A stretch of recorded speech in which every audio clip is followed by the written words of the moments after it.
Patricia, sa clé, elle est 4297. Et je lui demande quel est le motif de sa consultation. Et les premiers mots qu'elle me dit, c'est parce que j'ai un problème, je n'arrive pas à garder l'argent. Hein. Et elle commence à me dire, à recevoir, pardon. Je n'arrive pas à recevoir l'argent. Et elle me dit, c'est parce que quand ma maman était... La cause ne m'intéresse pas. C'est pas que Patricia ne m'intéresse pas, et c'est pas que l'histoire de Patricia ne m'intéresse pas, mais la cause n'a aucune espèce d'importance. Ce qui se passe, c'est exactement ça, et on n'est plus dans la cause. Tout ce travail, c'est un travail qui se fait hors cause. Regardez, depuis l'origine du monde, lorsque j'explique que l'arbre généalogique, il s'élargit, et il se referme en fait, jusqu'à l'origine de l'humanité, supprimez un seul membre de votre généalogie, vous n'existez pas. Supprimer un seul membre de votre généalogie, c'est la totalité qui disparaît. Puisqu'en effet, l'arbre généalogique, je l'explique plusieurs fois, il se déploie, mais quand on remonte à la 33e génération, on a 8 milliards 400 millions de personnes sur une seule ligne, et il y a 1500 ans, bien évidemment, c'est pas possible.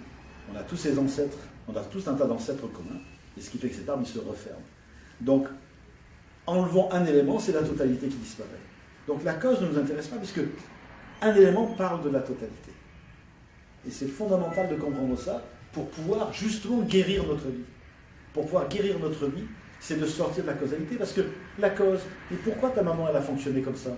Et si ta maman a fonctionné comme ça, c'est parce que son papa il a fait ça. Oui, mais aussi parce que son arrière-grand-père. Et pourquoi l'arrière-grand-père? Et on est dans la cause, de la cause, de la cause. Et nous allons rester dans le mental. Si nous allons chercher les causes, nous allons rester dans le mental. Nous allons rester dans la dualité. Et la dualité, ce n'est pas la vie. La vie, c'est toujours trois plans. La vie, c'est le ciel, la terre, une ligne d'horizon. C'est père, mère, enfant dans une seule et même réalité. C'est positif, négatif, neutre. Ça appartient à une seule et même réalité. Autrement, je vais rester dans la cause, je vais rester dans positif, action, réaction, action, réaction, action, réaction. Et là, ma vie, elle ne change pas. Donc c'est très important de prendre nos événements de vie tels qu'ils sont, sans en chercher la cause. De quoi ça part à cet instant-là, dans la certitude que ce qui s'exprime dans ma vie, dans ma biologie, c'est exactement ce que j'ai à mettre en conscience.